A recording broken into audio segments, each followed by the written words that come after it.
All right. Awesome. So I'm really, really excited to be doing yet another webinar at the moment with the amazing Lynda.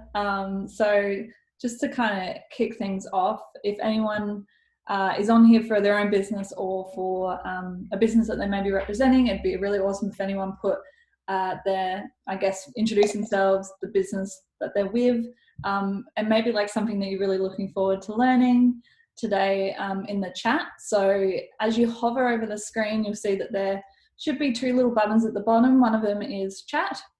So feel free to let us know who you are and what's going on down there. And also we've got another one for Q&A. And during the whole session, basically, we're going to stop at the end and answer any questions that you might have, whether it's for Lynda or myself, and we'll be able to answer those. So feel free to ask them during the webinar so that you're not waiting until the end, because I know that questions are probably going to pop up while we're talking and things like that as well. And there are no stupid questions, totally safe space. So you can also ask them anonymously if you want to as well. So yeah, like we'd love to get to know you guys. And who's going to be chatting? So just to introduce myself, my name is Terry Williams. I run a business called Clever Fox Creative. We are a design studio in North Adelaide. And once a month, I'm going to be hosting a free webinar. We're really just doing it I got inspired over the, first wave of COVID to see how we could possibly help people in a better way just by offering a bit of free value. And I thought it'd be an awesome opportunity to collaborate with some of my fellow creative people and marketing people so that they can share their knowledge and their expertise as well. And then joining me is Lynda Schenk, the Queen Head Giraffe of Purple Giraffe, who is an amazing marketing lady and a gun at everything marketing. So I'm really excited. I know that I'm going to learn heaps from what she's talking about as well. So let's talk about what we're going to be touching on during the one-page marketing plan. So this is going to be really good for anyone who maybe haven't really been focusing on their marketing and they're not really sure where to start.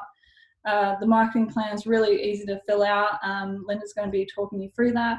And maybe you have started and it's a little bit overwhelming because it can be quite hard to not really understand who you're targeting, and the platforms to target on and those sorts of things as well. And then maybe you're already doing marketing and it's not really getting an effective result. This webinar could be really helpful for you, and I hope that it is. And please feel free to give us feedback afterwards so that we can keep getting better and better. And once again, as I said, we do have the Q&A open down the bottom, so please feel free to hop on and ask anything you want. And I'm going to hand over to the Queen of Marketing herself, Lynda Schenk. Thanks, Lynda. Kick it away.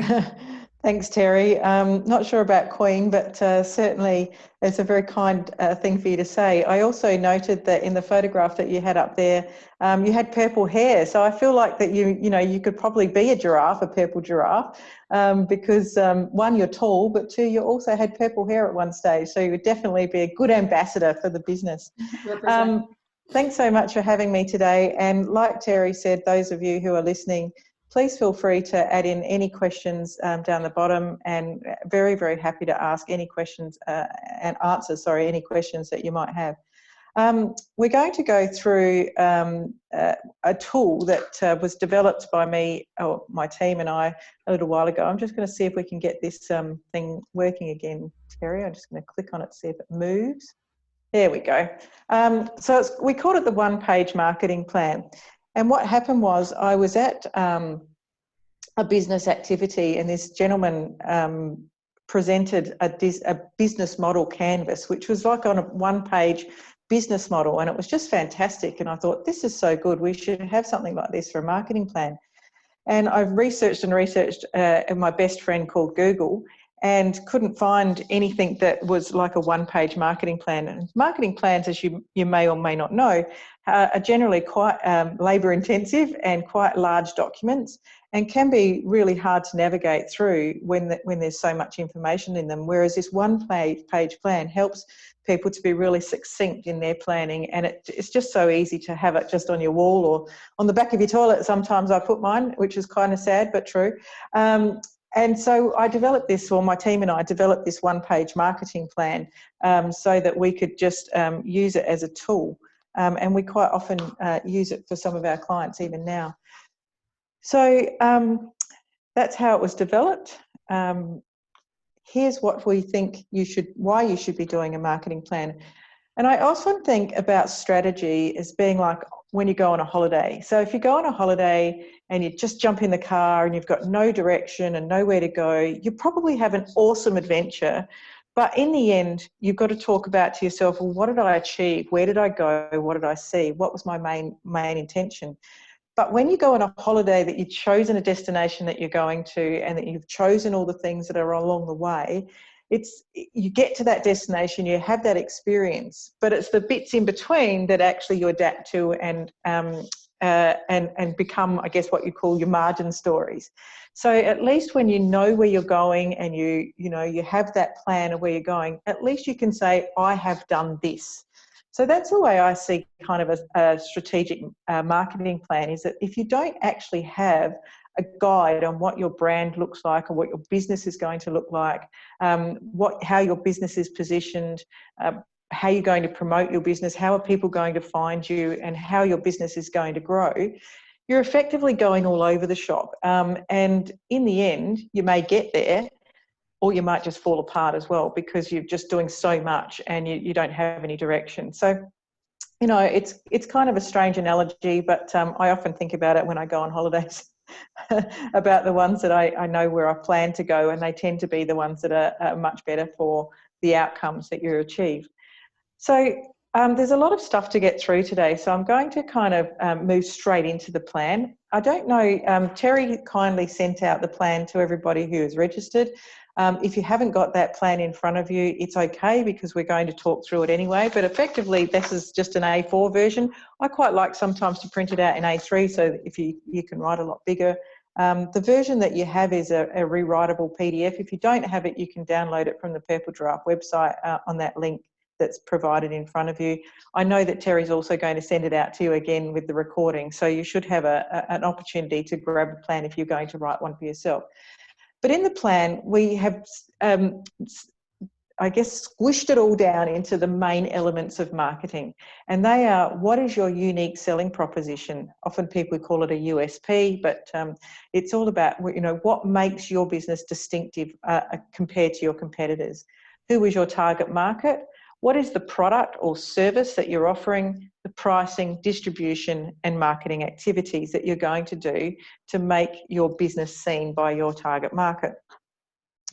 On the document, that if you've got it in front of you, you'll notice that across the top it's got some little hints on how to, what to look for, what to write, what to think about when you're developing that section of your plan. In the discussion today, I've made the assumption that most people that are listening probably already have their business and probably already have a few products or services and pricing models already set up. And so I have actually changed the order of which the presentation is in so that, we're going to do some of the hard stuff first and then followed by some of the easier stuff because it's existing. But just bear with me and we'll get through the whole plan. So we're going to start with the USP, the unique selling proposition. Now, honestly, this is probably, in my opinion, the most difficult thing that you'll come up or try to develop. It's very, very difficult, and people pay a lot of money to marketing agencies to develop unique selling propositions. Well, people with very big budgets spend a lot of money. I'm also assuming that most people listening are small businesses, and so therefore then they don't have a lot of money, and so you've got to develop it yourself, right? So the thing in your unique selling proposition is it's got to be able to distinguish to a person who's reading it straight away what it is that you offer, what is it you make as a product, or what is the service that you give to people, and what makes it different from other competitors? What makes it stand out? Or what is your promise? So what is it that when every single time someone comes to you, every single time that company or whoever's working with you or whatever product they buy, they're going to always get that consistent promise all the time? So in the development of this, I'd think about the things that you say yourself all the time in your business. So what is your elevator pitch? When you're in the elevator and you're going up to the first floor, just the first floor, not the 11th floor, the first floor, what is it that you say to people that you do? Or when you're at a party around a barbecue and they go, what do you do? What's that one-liner that you give? And that's always generally a really great way to start what your unique selling proposition is, because you've already distilled it down to something, well, hopefully you've already distilled it down to something that you've already mastered. And so it's just about refining that and making it, I guess, more business-like or more marketing-like.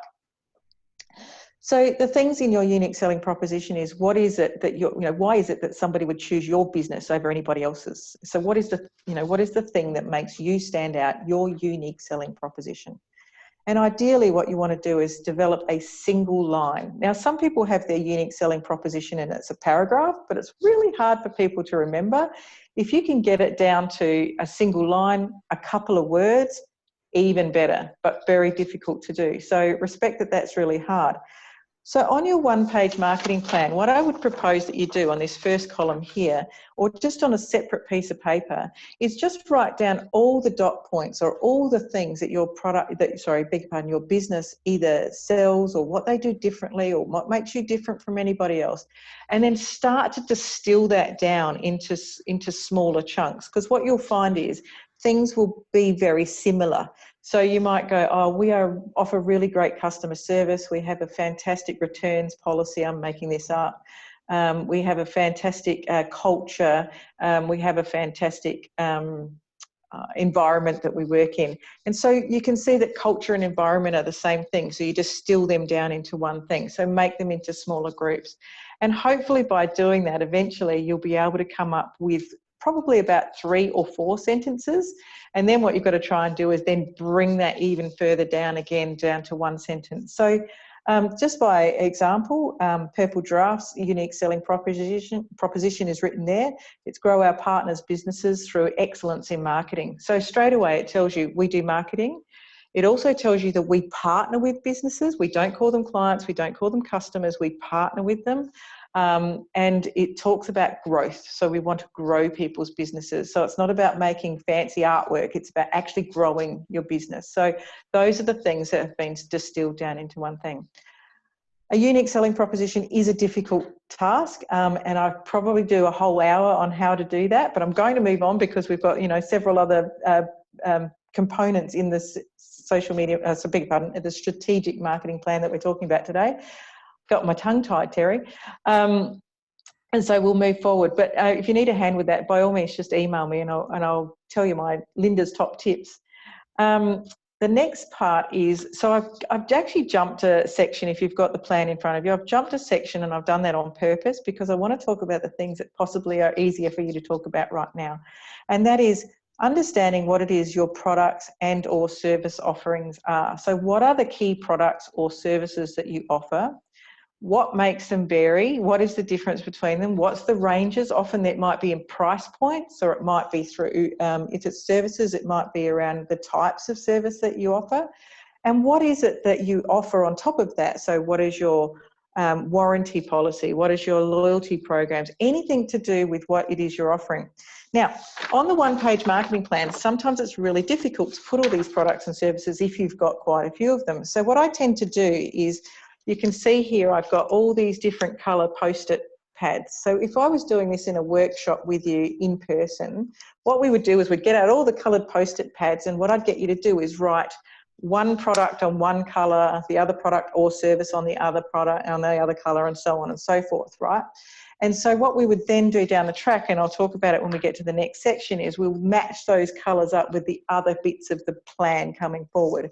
And that's one way that we cheat, that the little form looks a little bit smaller than actually what it is, because you can, put the little colour strips. I'll actually do one for you and show you. You put the little strips on the plan, and it makes the plan look very pretty. But we're going to do this for a good reason, because it's, as I said, it's going to match across the thing. So you can see here, I'll often put, this is product A or service A, this is product service B, and product service C. So effectively what we're going to do is just list all of our products and services offerings that we have or want to have, and just, that's all you do. You literally just list them, and what are the components that go with it, what are the extras, the value adds and things like that you offer with those products or services. Then we're going to go to the next column, which is pricing. And so what we want to do is make sure that we price our products or services according to the offerings that we actually have. And so if your price for this offering is going to be different to this price, of course, again, you match the colours across the page, and you can say, well, product A, or I think this was product A on the green section is this price, etc., etc. You probably get the point. And what we want to do when we're doing our pricing is to make sure that we are, firstly, competitive in the marketplace. Secondly, is it a price that people will bear? And thirdly, where do you want to actually position yourself in pricing? So let's say, for instance, you might sell post-it pads. And, the best post-it pads, the most expensive ones you can buy are from Post-it. But you can buy cheaper alternatives to post-it pads. So effectively it's exactly the same product, but they position themselves differently. And that's probably a really bad example, but we're going to go with it anyway. But think about where you want to be in the marketplace. Do you want to be a premium provider, or are you going to be, cheap as chips and cheap and cheerful, which is totally fine. Just work out where you want to be for your pricing market. The thing about the pricing, though, is going to lead, of course, into our target market. But again, what I've done is I've assumed that you have an existing product or service and an existing pricing model. If you didn't have an existing pricing model, I would have put the target market in first, and I would have talked about the requirement of making sure that you know who your target market is really well. But we're going to talk about that soon, so just bear with me. Also, in your pricing component on that document is to add in what your pricing policy. So, do you charge people 14 days? Do you give them a return in 30 days, or those sorts of things if it's an e-commerce site? So now we're going to talk about the target market. So like I said, a classic marketer will talk about the requirement of knowing your target market intimately before anything else. The reality is, if you're an existing company and already have existing products and existing pricing and existing services, sometimes it's about identifying who is the target market that is appropriate for that business. So let's go back. Classic marketing, start with target market in mind. Always, always, always start with target market in mind. However, sometimes we've got this product, we've got this service or whatever. What we've got to do is make sure our target market is correct for that actual offering that you already have. So I want to talk to you about consumers versus customers. So in marketing, when you're talking about your target market, you have the consumer, who is the person who actually consumes your product, and then you have the customer. And the customer is potentially the person that has purchased your product, not necessarily the person that has consumed your product. It may well be the customer is the consumer and vice versa. It may well be it's the same person. And I'll give you a great example. When you go to the supermarket and the kids, there's all these toys, what are the chocolate eggs that they have at supermarkets, or the little chocolates by the counter when you're checking out. And all the little kids are going, I want one of those, I want one of those, I want one of those. So in this instance, the consumer is the child, because the consumer is the one that actually is demanding from the parent, I want to have that product. But the customer is the parent who's buying that product. So what we want to do is when you're doing your marketing is you want to appeal to your consumer. So you want to appeal to the child, not to the parent. In this instance, that's probably a really bad example, because, then I'm going to get all the chocolate people having a go at me. But in general, what you always want to do is appeal to the person that's going to consume your product or service. And then what we want to do is make sure that are those consumers different, as we talked about before, to each of the product or service lines that you have. And in some ways you hope that it's not too different, because that makes it very difficult. But often it will be that there's a completely different consumer for some of the products or services that you sell. So you need to be able to distinguish who they are. Does that make sense, Terry? Mm-hmm. Yep. Beautiful. Good. We'll keep nodding. This document here helps you to identify really, really well who your target market is. And when I'm talking about your target market, again, it's your consumer. So in the old days, we used to always talk about, you know, it's a 35 to 55-year-old woman who lives in the eastern suburbs, who has a white-collar job, who might read New Idea. These days, we have the capabilities and understanding that people are much more complex than that. And so it's talking about then what are their behaviours? How do they use a product? How do they you know, what's their loyalty status? Are they the type of person that will go back to your brand all the time because that's the brand they love?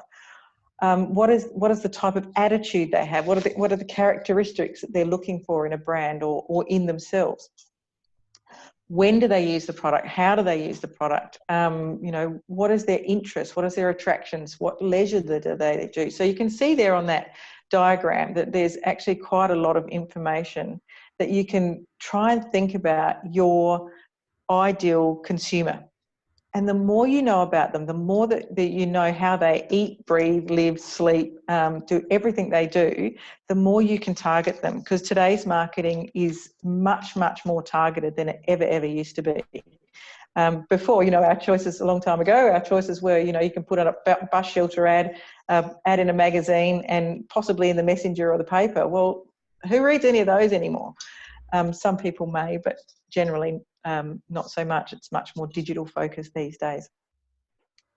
Some businesses like to develop things called personas. So a persona might be a replica or an understanding of a person who is the consumer of your brand. And you almost, you know, you come up with a name and it might be that it's Jimmy Bob, and Jimmy Bob is your main consumer of your brand, and Jimmy Bob lives here, goes here on the weekends with his mates, you know, drinks beer, drinks scotch, loves to watch the sport on TV on the weekends, you know, so really down to finite details on what Jimmy Bob does in his life.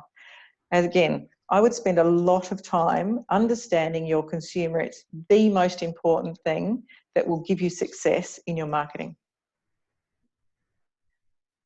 Right, let's go here. Okay, so then the next panel, so we've done a unique selling proposition, target market, product service offering, pricing. Now we're going to talk about the distribution channel. So that's how are you going to sell your product or service? So is it going to be, if it's a product, is it going to be sold in the wholesale market, retail market? Is it going to be direct to consumer? How are you going to sell your actual product? And in this instance, it might be more than one. You might be doing all three of those. And so therefore then, those comments are coming through and they're distracting me. I try not to read them.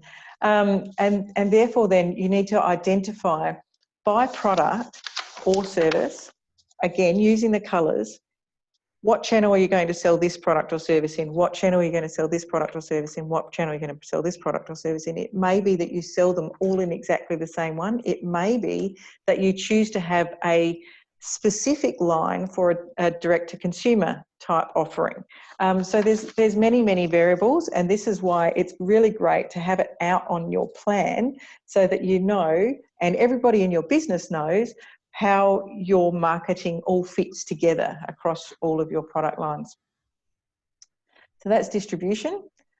Basically in the plan, again, I would just, to really simplify on a one-page marketing plan, you just list what they are by top line.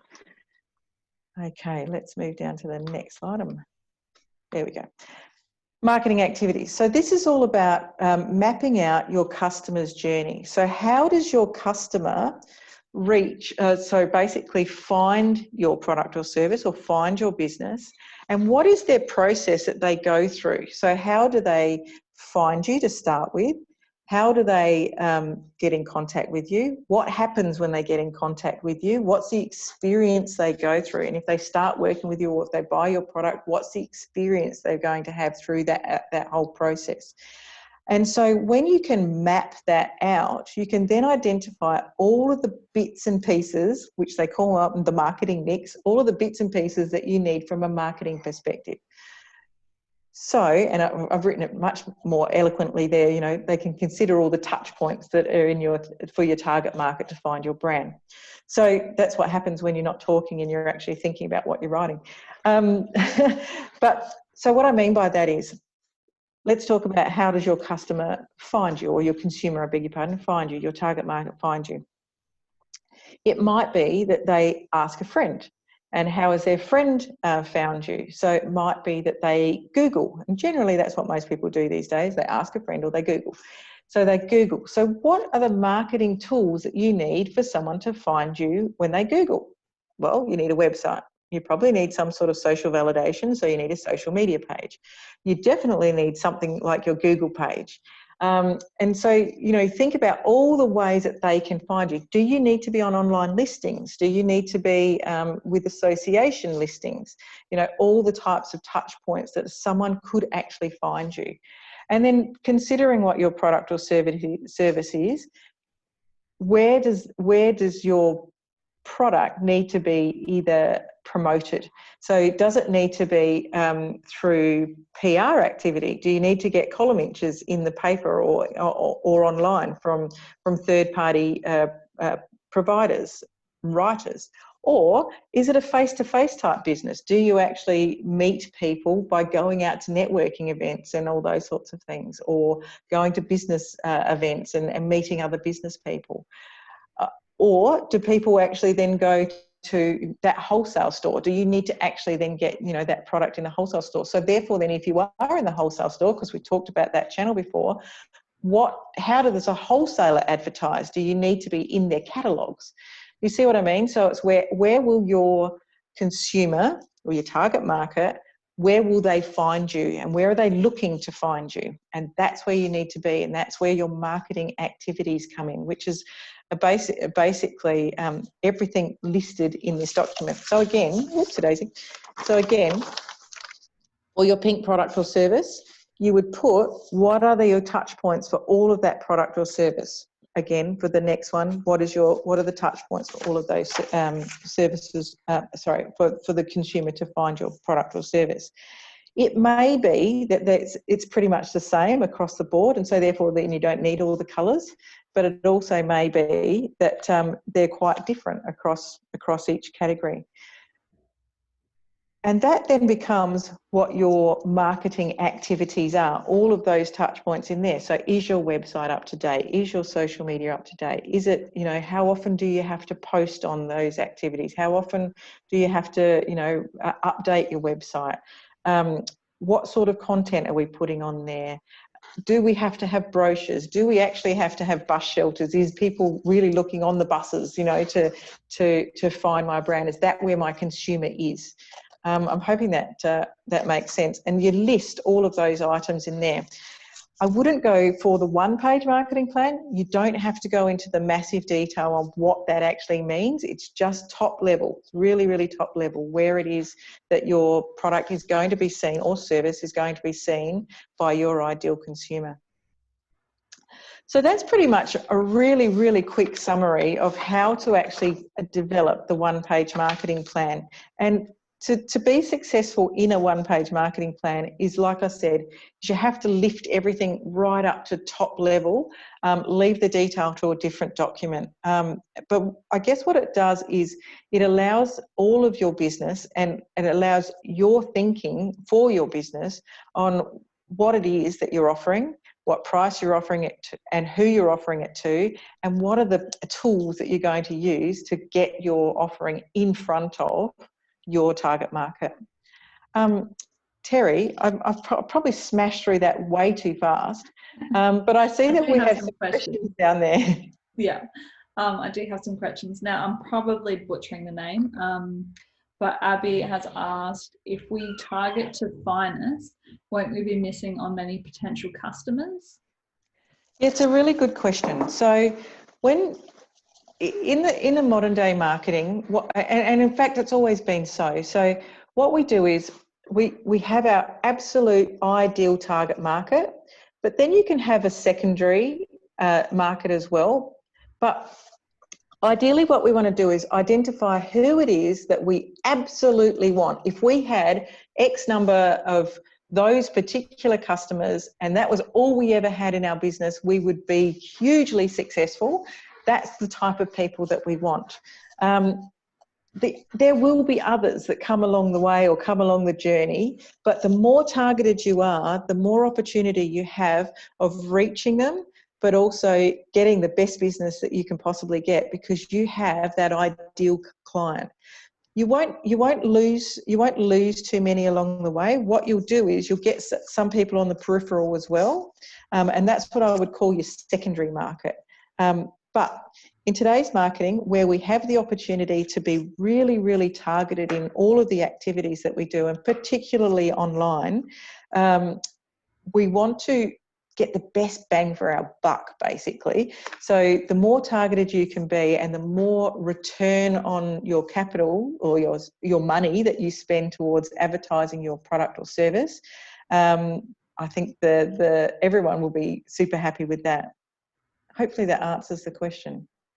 Yeah, I think that's a really good answer. And I get that question a lot as well, because as a part of the web process, obviously we go over user personas and drilling down into really, really defined specifics around, again, their behaviors and stuff like that.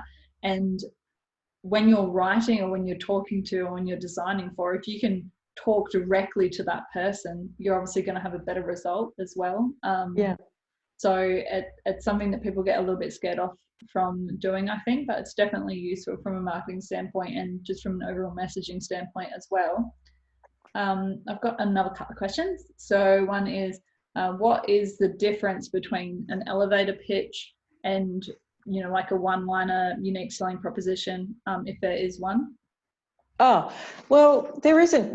Well, in some ways, there isn't a great deal depending on what your unique selling proposition is. So when I'm in the elevator and somebody says to me, what do we do? I probably don't say, you know, we grow businesses through marketing excellence, because that's more of our, it's almost like a tagline really more than anything.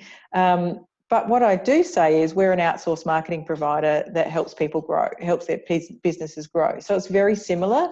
It's just probably softened a little bit. So look, there's a lot of confusion around unique selling propositions versus taglines versus elevator pitches. And a lot of marketers, you know, really expensive marketers get all very hung up about which one's which. I'm a very practical marketer, as you can probably tell. And so I just wouldn't get hung up about any of them. What I want to say is, as long as you have a one-sentence statement on what it is that you do, that people understand what it is that you do, what is the value that you bring to them, not to you, to them. And yeah, that's about it really. What it is that you do and the value that you bring to them. That's all it needs to be. And whether you call it a unique selling proposition or a tagline or a elevator pitch, please don't tell too many, you know, classical marketers that I just said that out loud. We're recording this, right? Let's get rid of it, because they won't like it. It's all about having a short, sharp and shiny what it is that your business does that anyone in your business can repeat over and over and over again. So when they go, like, you know, we have a business called Purple Giraffe, you know, people go, what do you do? And so, of course, everyone in my business has to be able to say the same thing. That's what I want you to be able to achieve. Awesome. That was a really good answer. Love that. We've got another one as well. I feel like I was going to say something, but I was too busy listening intensely to what you were saying. Cool. So the last one is, if someone was struggling to find out what their unique selling points are, so what makes them different, I guess, what's something that maybe they could do to help kind of uncover that?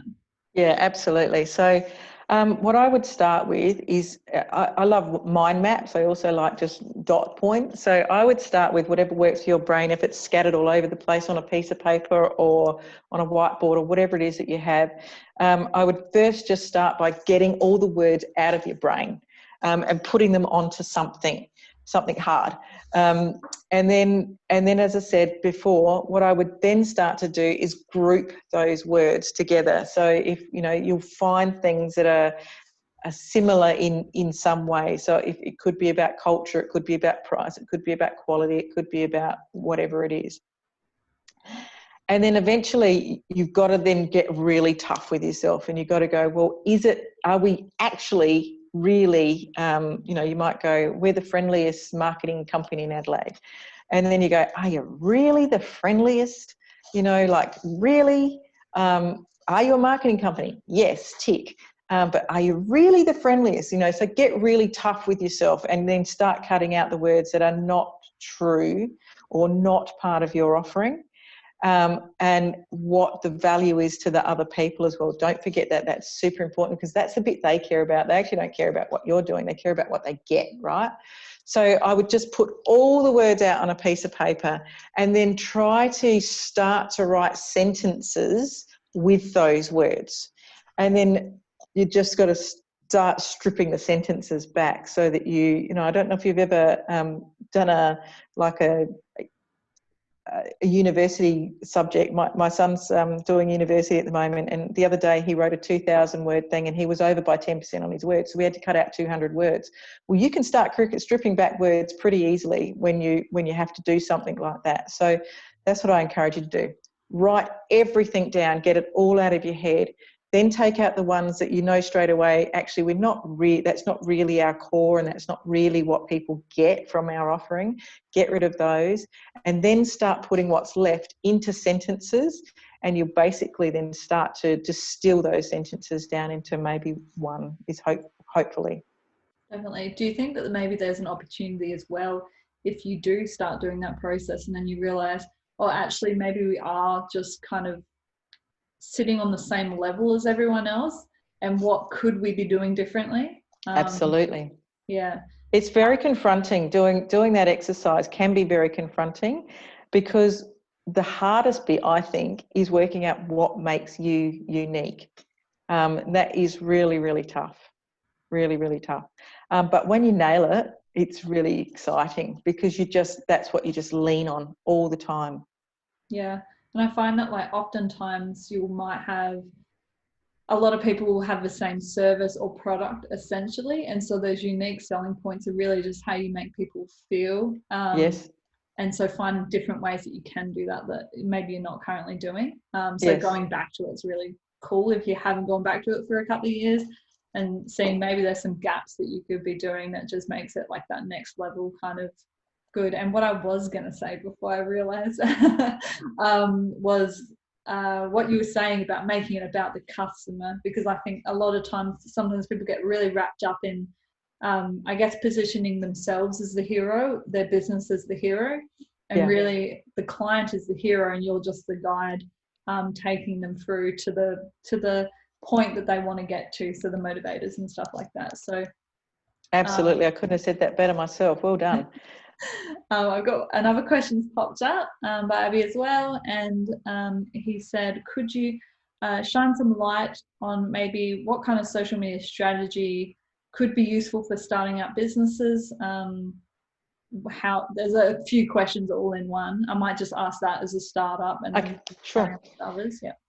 So social media is a really, really important platform today, and I think it's only going to continue to be so.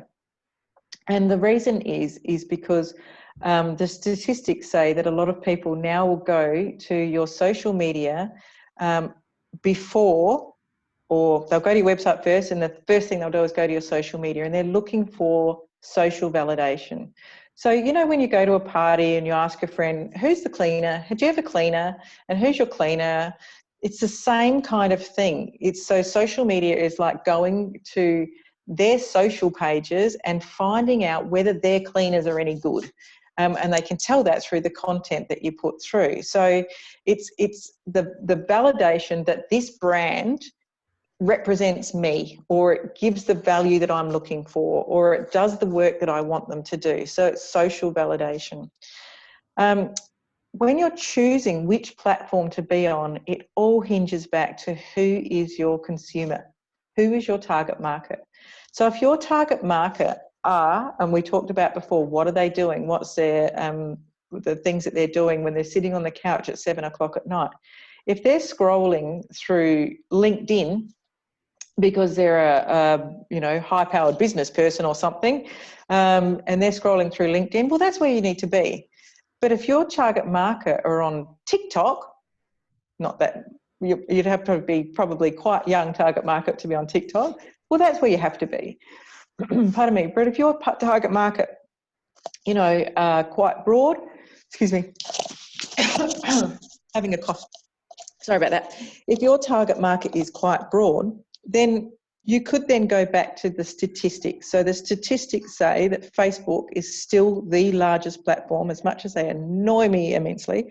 They are the largest platform around the world.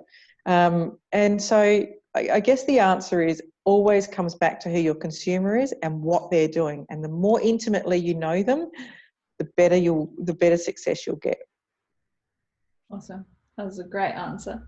The next question would be, what kind of content would be good to be posting, and is there like a standard to how often you should be posting if you're posting on socials? Yeah, good questions. Thank you. Look, I hate to harp on the same thing, but again, it comes back to your consumer. So if your consumer is somebody that is on social media a lot, then they probably need to see a whole stack of content from you. But I'm going to talk about that differently. So it still comes back to your consumer. What type of content you post is what they want to see, not what you want to tell them, what they want to see. So and everything about marketing should always be about what your consumer wants to see. So you think about it's a little bit like, when you go to Bunnings, and a classic marketing term is sell the sizzle, not the sausage. So when you go to Bunnings, right, and you walk past and they're cooking the sausages, that nobody cares about the people cooking the sausages. What they care about is that beautiful aroma and the sausage when it's in someone's hand, with the sauce and the onions on it. And that's the bit that sells me every single time when I walk past. It's the smell and then the look of it. But it's not the people, making the sausages, or sometimes it's not even the charity that they're selling things for. It's actually about the sizzle. So that's what I want to say. In all of your social media activity, develop content that your consumer wants to see. And it's about, what value you bring to them. But let me go back a little bit about how often should you post and all those sorts of things. The difficulty is with social media now is that there are these things called algorithms, which is like a program. And the algorithms prevent content being shown on social media pages astronomically. So unless a person is engaging with your page or your social media activity, most of your likers or your followers won't even see your content. And so what's happening is social media platforms are forcing businesses in particular to pay to play. So they're forcing businesses to pay so that it pushes their content out into people's feeds, even just their followers or anyone that they identify as their consumer or their target market. And so if your content that you're producing is not interesting and the people are not interacting with it in some ways, they like it, they comment on it, they share it, or they do something with it, then it's actually probably only going to 1% of your likers. And so all of your time and energy is wasted. So it's so important that you're developing content that people are engaging with. The more they engage with it, the more that it gets spread to more people and more people and more people. So really tricky question. Happy to take a phone call from that person asking that question, and I could give them some ideas. The other thing on content, I'm just aware of the time, the other thing on content, what I would suggest that you do is develop 3 to 5 pillars of types of content. So you could talk about, let's say you sell post-it pads. And post-it pads, their pillars of content might be around education. It might be around business ideas. It might be around art, and I'm making that up because how could you use post-it pads for art? And it's a really bad example because I can't think of the content pillars that you would use for post-it pads. But what I would suggest is you develop these content pillars, and within those pillars, you then develop content within them. So it might be you want to be known as the people that are community caring, that they you're educational, that you're all about sustainability. And so therefore then they become the types of information that you constantly talk about in your social media. They're your content pillars. And underneath those, you stick to that type of topics all the time. And that then helps you develop content that is relevant to your target market once again. So those content pillars are developed because it's the type of information your target market want to hear from your business. Did that make sense? Oh, yep. Good. To me at least, but if anyone has any questions, please, I'll have contact details and stuff later down the track. It's a question frenzy happening. Excellent. We like questions. I've got 2 more questions. So one is, in terms of social media especially, should the main aim be to increase your followers? Yeah, good question. So honestly, there's lots of different aims for social media, and it really depends on your business. I will say this, don't get followers for followers' sake. Is no point whatsoever. And the reason I say that is because of what I just said before. So if you have a large amount of followers, let's say you have 1,000 followers, I'm just making that up, but only 1% of those people are interacting with your page, then only 1% are ever going to see your content anyway. So it doesn't matter how many followers you have. The main goal is to get people to interact with your page. So it's actually about community engagement. And so I would rather have a page with only 200 followers and 50 people are communicating with me than 1,000 followers and only 1% are communicating with my brand. So I wouldn't go for followers' sake. It's a measure that we used to do. These days, it's more about social engagement. It's about how much engagement you're having with your consumers or your followers. Awesome. Yeah, I think quality over quantity is definitely a thing. So, and I will say before with the other question, something that I try and like reiterate to people, because people oftentimes ask like, what do my audience want to see? And if you have an existing audience, if you have existing clients, ask them. That's all you need to do a lot of the time. They'll tell you what they want because they want to engage with you, right? They're already clients, so, or customers. So there is no harm in asking, and people will feel helpful by giving you advice from Absolutely. their clients. Yeah, for sure. Great idea. Chris has asked a question, and the question is, how price sensitive is the market at the moment with COVID being still a player? That's really, really interesting, Chris. I know who Chris is too. Hi, Chris. It really depends on what market you're in and what your offering is. So there's no, I know I sound like I'm a fence sitter and I don't want to be a fence sitter. Chris knows that I'm not a fence sitter. But it really does depend on what that is. So for instance, you know, people are probably spending way more money than they ever have on tourism locally because they're not allowed to travel overseas anymore. And so they're looking for experiences that they may not have spent money on here before. And so money is no object for a lot of those things. Whereas, you know, for other items, you know, they're just not, they're holding back and not spending money on it. It really depends on the product, but also depends on the market that you're targeting. So it depends on how much disposable income they have and on what it is. So that I can't answer that question, Chris. It's too hard.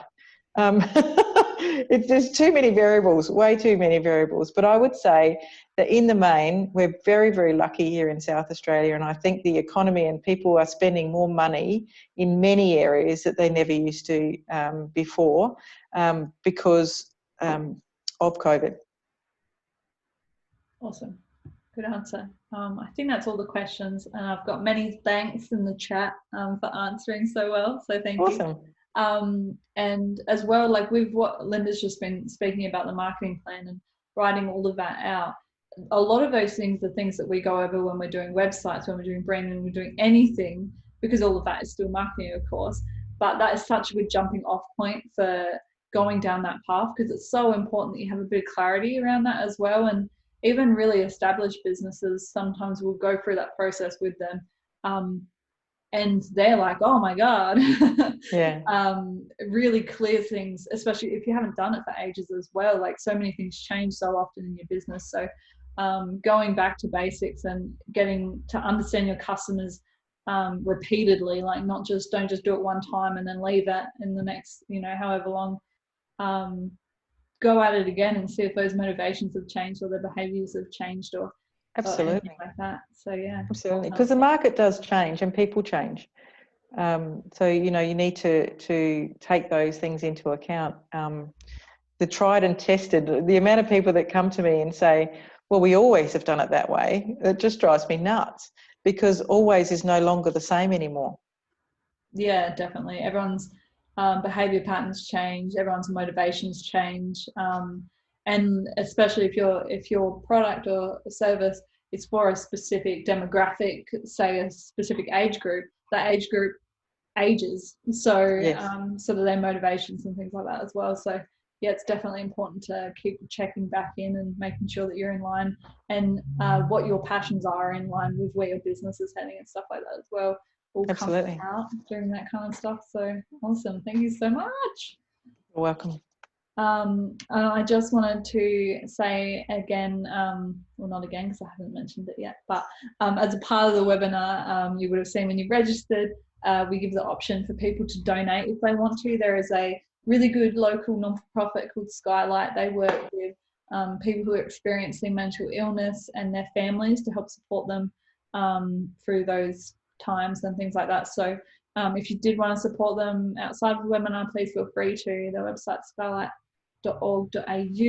And thank you so much to anyone who did choose to donate as a part of their ticket. It's really appreciated. And of course, we're absolutely keen to have a chat with anyone. If you wanted to talk about anything marketing, Lynda's your gal. She's got you. So please feel free to write down those details and I'll send them out after as well with the recording, and anything that you'd like to know about or anything that you want more details on, please feel free to get in touch with me or Lynda. That would be awesome. And just an extra special thank you for Lynda for hopping on. It was such a good session. You have absolute wealth of knowledge. I feel like you could have gone for 2 hours easily if we weren't constrained. So awesome. Thank you very much. Thank you. I appreciate it.